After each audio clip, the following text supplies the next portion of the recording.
तर इथे मी करते घरगुती होम रेमेडीज म्हणजे स्किन केअर फेस मास्क लावणार आहे घरचा. तर मी करते आज कॉफीचा फेस मास्क.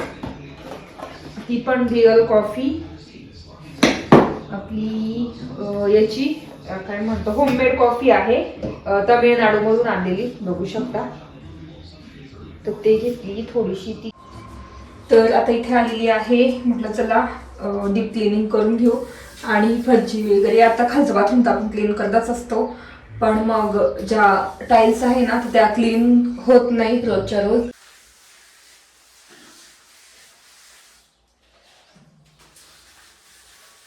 तो ना तिथूनच भोरपट्टीकडे जातो, भोरपट्टीकडे. तिथे खूप क्लिनिंगचं सामान भेटतं, दुकान आहे. तिथून मी हे लिक्विड आणलं. मी कोपऱ्याला टाकणार तर त्याच्याने पूर्ण घाण निघून जाते. तर आता आधी ते टाकून माझ्या मागे माझा सनसेट झालेला आहे. आता कियाला घेऊन जाते गार्डनला आणि मस्त तिथे खेळेल ती थोडा वेळ आणि लगेच निघून येऊ अर्ध्या.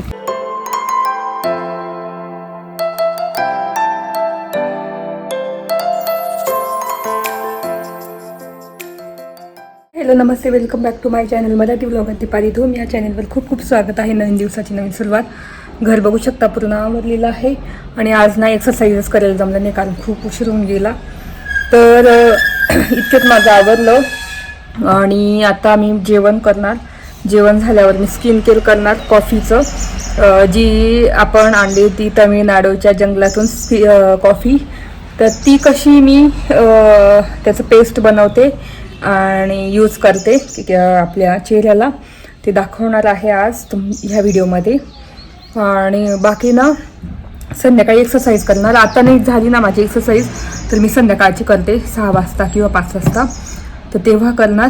आणि आज विचार चालला आहे की बाथरूम डीप क्लिनिंग करावं मास्टर बेडचं, तर ते सुद्धा तुमच्यासोबत शेअर करतेच. मी नेमकी संपला होता गॅस, काल संपला होता सॉरी. तर मी केलेलं आहे याच्यामध्ये ही भाजी केली होती आपल्या न्यूट्रीपॉटमध्ये आणि हा गॅस उपयोगात पडला, तर त्याच्यावर मी सगळं करते. पोळ्या वगैरे केल्या, तर नेमकी गॅसच संपला. आणि आज केली मस्त गव्हाच्या शेंगांची भाजी. इथे भाकरी आहे केलेली सकाळी, तर ती गरम करून घेते. चला आता पटकन जेवण करून घेते आणि मग स्किन केअर पण दाखवते तुम्हाला. चला. तर इथे मी करते घरगुती होम रेमेडीज म्हणजे स्किन केअर फेस मास्क लावणार आहे घरचा. तर मी करते आज कॉफीचा फेस मास्क. ती पण रिअल कॉफी आपली याची काय म्हणतो होममेड कॉफी आहे, तामिळनाडूमधून आणलेली बघू शकता.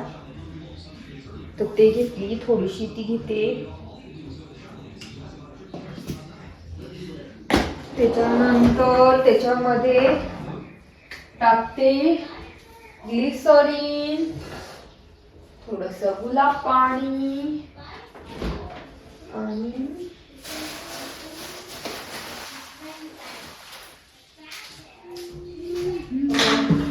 स्क्रबर करून ठेवलं होतं. होममेड स्क्रबर मी करून ठेवलेलं बघू शकता. मुलतानी माती आहे आणि त्याच्यात कॉफीच्या बिया आहे ना ते टाकून असं कॉफी मुलतानी माती मिक्स स्क्रबर करून ठेवलेलं आहे. तर ते सुद्धा मी ऍड करते त्याच्यामध्ये थोडंसं, कारण त्याच्याने आपलं स्किन मधले ओपन पोर्स होतात, त्याच्यामुळे हे करून ठेवलेलं. आणि इथे आहे ग्लिसरीन. तर तुम्हाला माहिती ग्लिसरीनने ग्लो येतो चेहऱ्याला आणि स्किन मस्त छान मॉइश्चर होते. आणि इथे गुलाब पाणी.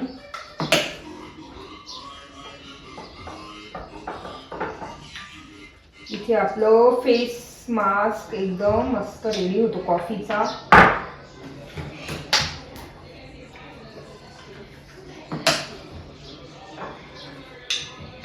काय लावलं तू? काय लावलं नाही ना माझं? खरं बघू शकता. इथे झालेला आहे. आता चेहऱ्याला लावून घेऊ आपण. चला. कॉफीचा मस्त वास येतोय छान.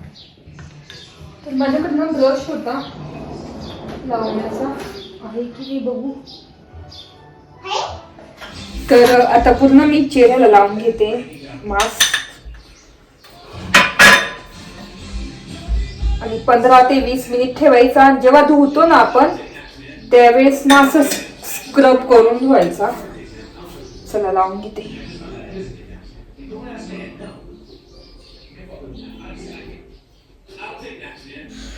तर कॉफी खूपच उपयोगात आहे. म्हणजे कॉफीने ना डाग एकदम फेंट होतात.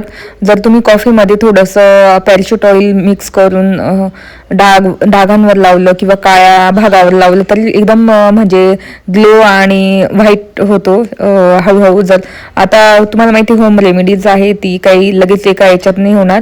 तुम्ही जर हप्त्यातून एकदा किंवा मग 2दा हप्त्यातून 2दा असं लावलं ना तेव्हा त्याचा फरक जाणवतो. तसं मला फरक जाणवतोय कारण मी ना माझे पिगमेंटेशनला ना मी कॉफी जायफळ याचा जास्त प्रमाणात यूज करते सध्या. तर त्याच्यामुळे माझे ना चेहऱ्याचे डाग वगैरे थोडे फेंट होत चालले. म्हणजे मला जाणवतं ते. आणि आता मी म्हटलं क्रीम आणि ते एवढं महागाच्या क्रीम वापरून किंवा महागाच्या स्किन केअर वापरून जर काहीच फरक नसेल पडत तर मग आपण घरच्या होम रेमेडीज वापरून हळूहळू तर त्याच्यानंतर लगेच इफेक्टिव्ह फरक पडतो आणि जाणवतं सुद्धा. तर आपल्या घरी सगळ्या गोष्टी अवेलेबल असतात नेहमी. तर तुम्हाला जर डार्क सर्कल वगैरे घालवायचे असेल, मी सध्या डार्क सर्कलसाठी पण काम करते. डार्क सर्कलसाठी मी पॅराशूट ऑइलमध्ये कॉफी मिळून आणि ते लावते रोज. तर त्याच्याने पण मला थोडासा फरक जाणवतो आहे. आणि झोप वेळेवर पाहिजे कारण आम्ही आवरता 12 वाजून जातात रात्रीचे आणि सकाळी मला लवकर उठावं लागतं. त्याच्यामुळे माझे डार्क सर्कल ना जास्त म्हणजे येतात आणि थोडे झोप पण नाही होत. त्याच्यामुळे मला डार्क सर्कल नेहमी राहतातच. आणि ते झालेलं आहे बघू. तर इथे सगळं वाळलेलं आहे बघू शकता. एकदम कडक झालेला आहे. आता धुवून घेऊ. असं चोळायचं आहे.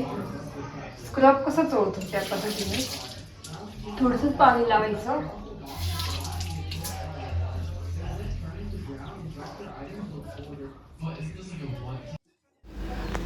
तर इथे ना असं चोळून धुवायचं कारण जे होममेड स्क्रबर केलेले कॉफी आणि मुलतानी मातीचं ते चोळून केलं ना तर आपले पोर्स ओपन होतात आणि म्हणजे त्वचा ग्लोई होते. तर हे मी ना हप्त्यातून किंवा असं एकदा करते फक्त हप्त्यातून. तर त्याच्यामध्ये मी वेगवेगळं यूज करते. त्या स्क्रबरमध्ये मी कधी त्याच्यात गुलाब पाणी आणि ग्लिसरीनच टाकते, कधी नुसती दूध टाकते.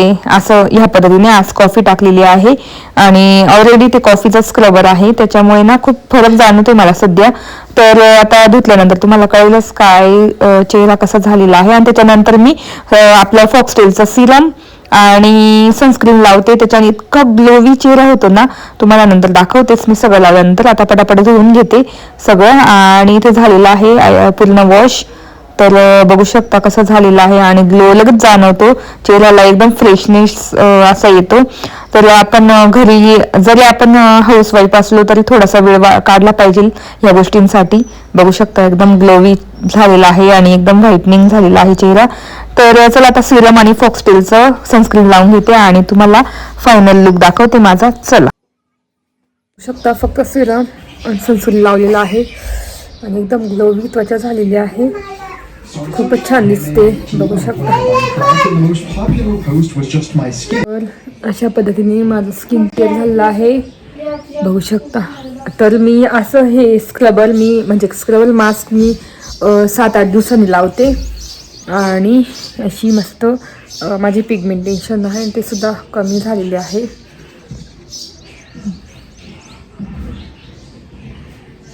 चला आता थोड्या वेळाने बाथरूमची डीप क्लिनिंग करायची आहे त्यावेळेस बोलते तुमच्याशी.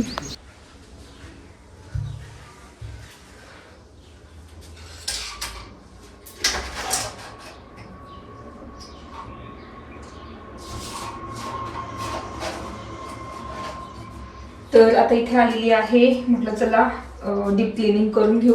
आणि फरची वगैरे आता खालचं बाथरूम तर आपण क्लीन करतच असतो पण मग ज्या टाईल्स आहे ना त्या क्लीन होत नाही रोजच्या रोज.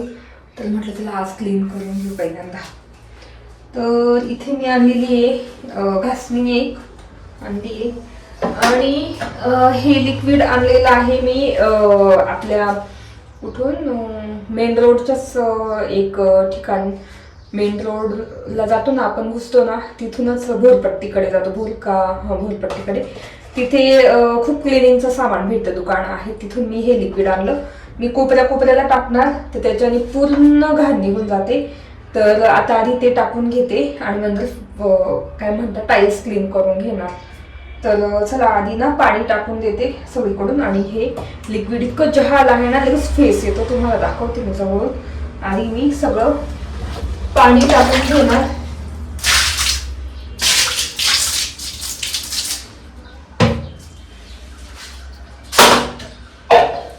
आणि हे टाकून घेते.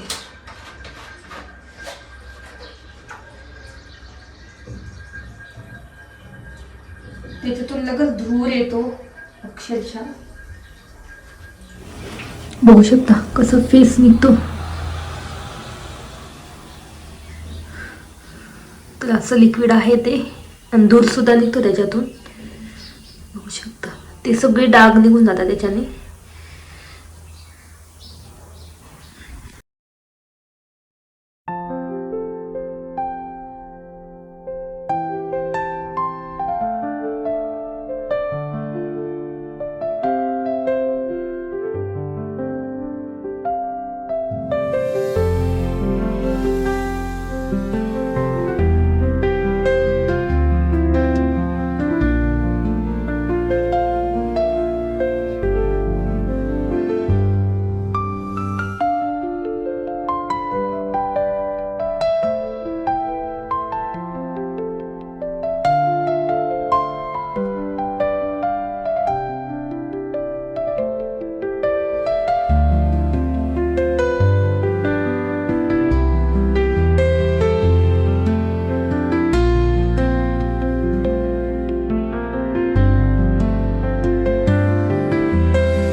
हे बघ तिथे येते कियाला दाखवली बघ.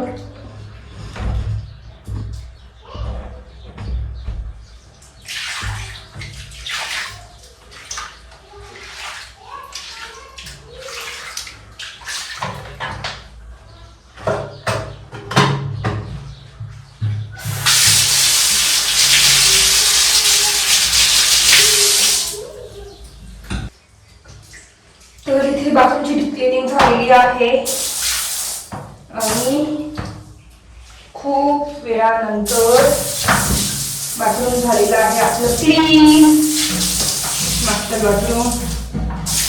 तर अशा पद्धतीने डीप क्लिनिंग करत असते मी आपलं बाथरूमची. हा एरिया पण पूर्ण क्लीन झाला आणि आपला तो काय म्हणते शॉवर एरिया पण क्लीन झाला आणि हा टॉयलेट एरिया पण क्लीन झाला आहे. तर चुकून नाही मुद्दामून आम्ही असा कलर घेतलेला आहे ग्रे, की जास्त खराब व्हायला नको खूप दिवस, आणि व्हाईट वरती घेतलेला आहे. तर त्याच्यामुळे ना खाली पूर्ण ग्रे ग्रे आहे, म्हणजे लवकर खराब होत नाही आणि खराब झाल्याने दिसून येत नाही लवकर. आणि हा व्हाईट वरती घेतला, त्याच्याने लाईट जास्त पडतो. आणि लवकरच मला बाथरूम एरियामध्ये इथे शेल्फ बसवायचे आहे, इथे छान प्लांट ठेवायचे आहे आणि एक डस्टबिन इथे ठेवायचं आहे. म्हणजे आपण क्लीन करू, काही वॉशरूमला जातो वगैरे तर आपल्याला काही कचरा असेल त्याच्यात टाकण्यासाठी. तर असं म्हणजे पूर्ण बदल करायचा आहे बाथरूम मध्ये छानपैकी. आणि इथे वरती आहे ना, वरती माळा आहे, पूर्ण स्टोरेज आहे, तिथे दरवाजा बसून घ्यायचा आहे. त्याच्यात काही काही गोष्टी खेळण्या वगैरे खूप आहे बिहान त्यांच्यावरती. तर असं माझं मास्टर बाथरूम क्लीन झालेलं आहे, डीप क्लीन झालेलं आहे. तर तुम्हाला एकदा लुक दाखवते पूर्ण.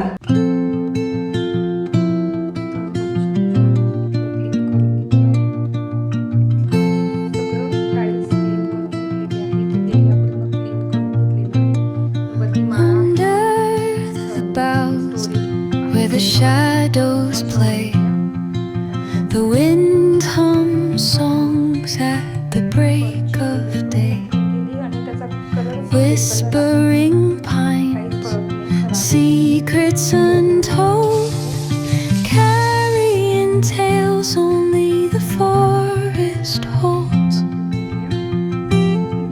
Moonlight spills the velvet dark, patterns leaving its mark.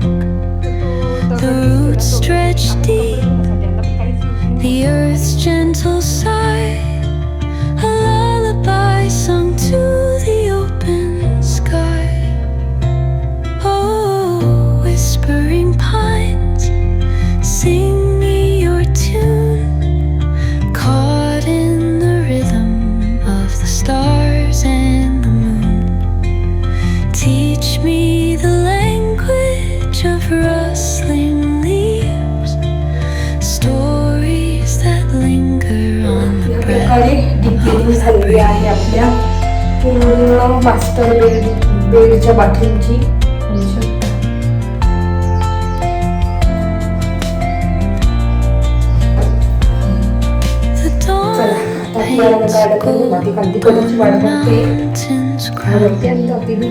while rivers whisper truths as they flow down. तर कियाला चालली मी घेऊन सायकल चालवण्यासाठी. कियालाची सायकल घेतोय. चालवशील ना तू?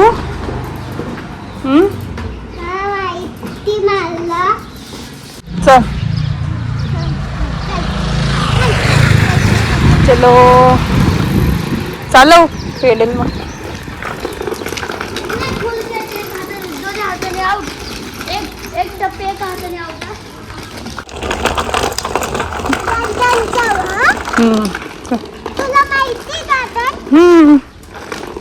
चला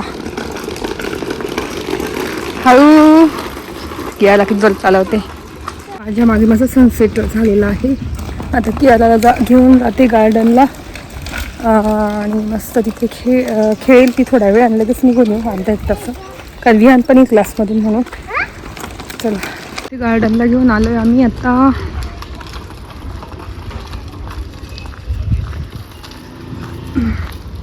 कियाला चाल.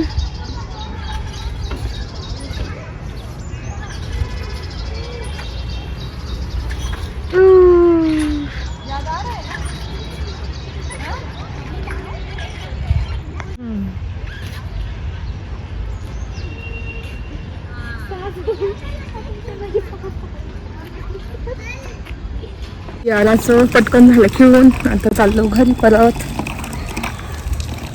मला माहिती ते गॅस संपलेला आहे, मग मी याच्यावर चहा करते माझ्यासाठी. बघू शकता आता चहा करून विदाऊट शुगर चहा आहे. आणि एक्सरसाइज करायची होती पण इतका कंटाळा आला की याला फिरून आणलं आणि माझी पण वॉकिंग झाली, तर मग एक्सरसाइज नाही करणार. आणि आज तुम्हाला मी करून दाखवणार आहे. याच्यामध्ये अंडे उकडवून दाखवणार आहे थोड्या वेळाने आपल्या एअर फ्रायरमध्ये. म्हणजे किती डिग्री लावायचा आणि किती मिनिटासाठी लावायचं ते नंतर सांगते. आधी चहा पिऊन घेते नंतर दाखवते. कारण आज करणार आहे अंडा करी, यांची फेवरेट. त्याला खूप आवडते अंडा करी. त्या दिवशी कवट आणले होते, तर एक आहे, एक आईला दिलं मी आणि एक आहे उद्या वगैरे मस्त खाणार. तर इथे आहे अंडे करून ठेवते. तर मग मी आता त्याच्यात एअर फ्रायरमध्ये उकडवणार अंडी. उकडवणार नाही, भाजणार पण नाही, काय म्हणतात त्याला, त्याच्यात कुक करणार. तर तो तुम्हाला दाखवतेच नंतर. इथे माझा चहा पण रेडी आहे. आणि आता अंडे त्याच्यात हे करून घेणार आणि मग त्याच्यानंतर अंडा करी करणार आणि भात टाकणार, अंडा करी भात. आणि इथे चपात्या आहेत, काय माहिती चपात्या नसतील तर म्हटलं अंडा करी राईसच करू. बघते आपल्याला विचारते पोळी खायची की नाही, ती पोळी करावं लागणार. तर इथे चहा होतोच आहे, चहा झाला की बोलते तुमच्या. तर आता आपण एअर फ्रायर मध्ये अंडे उकडवणार आहोत. सकाळी उकडवले होते पण मग तुम्हाला दाखवते किती डिग्रीवर आणि किती मिनिट साठी लावायचे आहे. तर आधी आपण ऑन करून घेऊ आणि याच्यात अंडे ठेवून घेऊ. तर तुम्हाला दाखवते. तर विहान किती अंडे खाणार आहे तू? मी 3. ओके 3. हे सगळे टाकून देते म्हणजे की आज आपण खाईल. 2 खाणार. इथे अंडे संपलेले आहेत. आता इथे बघू शकता अंडे असे ठेवलेले आहे. आणि आता हे लावायचं, ऑन करायचं आणि इथे दाखवून द्या. आणि आता आपल्याला सेकंड बास्केट लावायची ना, म्हणून मग सेकंड नंबर बास्केट लावायची. आणि 135 डिग्री 135 करायचं आहे. सॉरी, 135 डिग्री सेल्सिअसवर फक्त 15 मिनिट लावायचं आहे. 15 मिनिट आणि ऑन करायचं. तर इथे 135 डिग्री सेल्सिअसवर 15 मिनिट लावायचं. आपले अंडे तयार होतात 15 मिनिटात. तर आता मी बाकीचं भात वगैरे टाकून देते. याच्यात तुम्हाला माहिती गॅस संपला. भात टाकून देते. राईस अंडा करी करायची ना, फक्त पोळी नाही. ठीक आहे, चला भात टाकून देते आणि ते झाले की तुम्हाला दाखवते. तर इथे 15 मिनिट झाले. ऑफ करू आपण एअर फ्रायर. आणि अशी झालेली आहे. याच्यात टाकून देते. थंड पाण्यात टाकायचे आहे. याच्यात मी ना शेंगदाणे भाजले होते म्हणजे किती शेंगदाण्याचे लागले. हे फुटून गेलंय, फुटलाय हे चीर.